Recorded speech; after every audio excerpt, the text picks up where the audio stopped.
Nomination की प्रक्रिया के दौरान कल जब स्क्रूटनी हो रहा था तो स्क्रूटनी में 3 कैंडिडेट राज्यसभा के जिनमें अभ्यर्थी थे उन्होंने नॉमिनेशन नामांकन पत्र भरे थे। उसमें पहले झारखंड मुक्ति मोर्चा के जो हमारे अभ्यर्थी थे उनका एक्सेप्ट हुआ। उसके बाद कांग्रेस के जो अभ्यर्थी थे महागठबंधन के दोनों कैंडिडेट्स का नॉमिनेशन नामांकन पत्र उन्होंने एक्सेप्ट किया। और जब एक इंडिपेंडेंट कैंडिडेट है परिमल नाथवानी, उनका जब नॉमिनेशन आया तो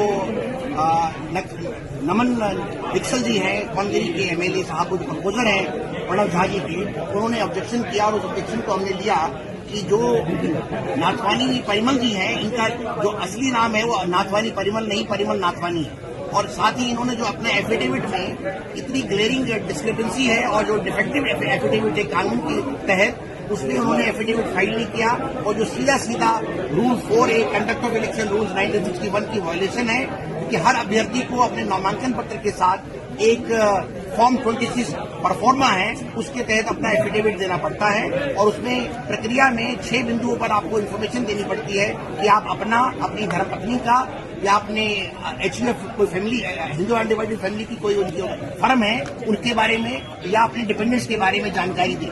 इसमें इन्होंने क्या किया, इन्होंने सारे कॉलम उड़ा दिए और 2 कॉलम केवल अपना और अपनी पत्नी के बारे में इन्होंने जानकारी उपलब्ध कराई, जो कि आपके सब दीर्घा में लगा हुआ और इंटरनेट पर भी उपलब्ध है।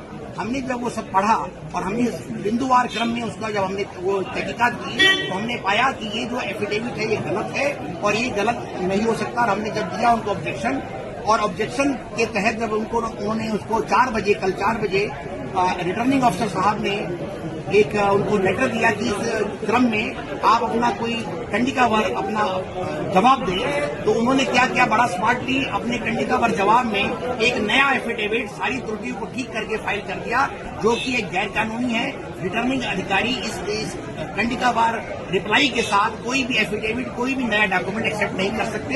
हमने इस बिंदु पर प्रकाश डाला और उनको कहा कि ये जो है आपकी जो पावर है वो कानून के तहत नगण्य हो गई है। आपको केवल और केवल 36 सेक्शन के तहत जो रिप्रेजेंटेशन ऑफ पीपल एक्ट है, स्क्रूटनी के टाइम में केवल और केवल स्क्रूटनी करना है, आप किसी प्रकार का कोई भी नया डॉक्यूमेंट नहीं दे सकते। और अभी जब सारा बहस किया उन्होंने कंसीलमेंट किया, सप्रेशन ऑफ मटीरियल फैक्ट है कि वो एक गुजरात पेट कोर्ट के डायरेक्टर है, उनके बारे में कोई जानकारी नहीं थी। उनका दिल्ली में एक फ्लैट है CWG कॉमनवेल्थ गेम्स विलेज में, उसके बारे में कोई जानकारी नहीं थी। वो जानकारी उनके पिछले एफिडेविट में उपलब्ध है।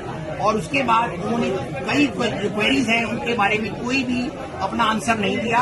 इसलिए फॉर्मेट, बिल्कुल फॉर्मेट चेंज है, वो इलीगल फॉर्मेट है, गैर कानूनी है। और हमें आशा है कि जो होना चाहिए वो उनका नामांकन रद्द होना चाहिए, पर जो लग रहा है उसके बारे में भी कोई टिप्पणी नहीं कर सकता। अभी मैं जब मुझे आदेश की प्रतिलिपि मिलेगी, क्योंकि उन्होंने 12 बोला है कि 5 या 6 बजे तक वो आदेश की प्रतिलिपि देंगे, उसके बाद ही हम कोई आपको बात बता सकते हैं। धन्यवाद, थैंक यू।